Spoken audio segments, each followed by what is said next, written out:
The Sundance Shorts Lab was an initiative we started 3 years ago to connect with short filmmakers and hopefully give them some advice and some inspiration about making short films. Actually, Sundance for me has always been that thing that happened in Utah that was like far removed and really scary, and I never had enough money to enter my films. So that's like what it was for me, honestly. And then to see them here at the Google offices and bringing Spike Jonze, like that's amazing. Okay, good. Now I know who's here. Thank you. Spike Jonze, things that he said about his relationship with the crews really opened my eyes. Spike Jonze is so inspirational. I mean, he's just kind of your amazing auteur filmmaker that just kind of came up through the ranks and is true to himself and does his own stuff. So I guess hearing him talk about just how he gets the inspiration for his projects, kind of staying true to himself while still navigating the quote-unquote system. I so want to hit up Spike Jonze.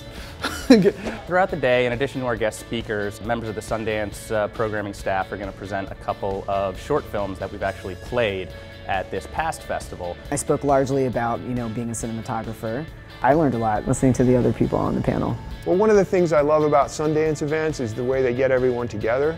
People who are just beginning with people who've been doing this for many years, and I really like to see that mix, because that mix is how we all get started. It really is. When these curves shift like this, you get a whole realm of new opportunity. A whole lot of audiences that used to be underserved that now have the ability to access this content.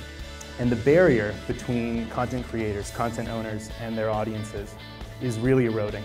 And I love AZAZEL Jacobs. I love his films, so it was great to just be with him and listen to him speak. One of the main reasons to make movies, show something new and to show something that only you could have brought about and brought to the screen. I think all you can do is keep making, learn from that experience, be inspired to make more from that experience, and then ultimately, you'll be doing it, right? A popular theme of today, what most filmmakers have been saying, is always, always, always do what you feel is right and what you love to do. Surround yourself with, great collaborators and work with people that you trust and whose opinion you trust. Tailor your film to what you have to work with, and because you can make that work very well. You don't need a lot of crazy special effects or big budget locations if you don't have that. Dig deep down inside of yourself and find something that inspires you to make it. And it doesn't have to be heavy, it can be something very funny, but it has to have a resonant emotional connection for you as to why you want to tell this story. I think it's really fascinating and exciting that YouTube and Sundance are coming together. Short films were meant to be seen. So I think a filmmaker is going to benefit from having the largest possible audience see a film. So I think it's actually would be very smart for filmmakers to assume that the primary way that their films will be viewed will be either online or on a laptop. I think it's also just great in terms of, as a filmmaker, just visibility, because, YouTube, right? You can post a 5-minute film on YouTube and a lot of people can see it, accessibility, it's really great. A lot of great discoveries have happened on YouTube.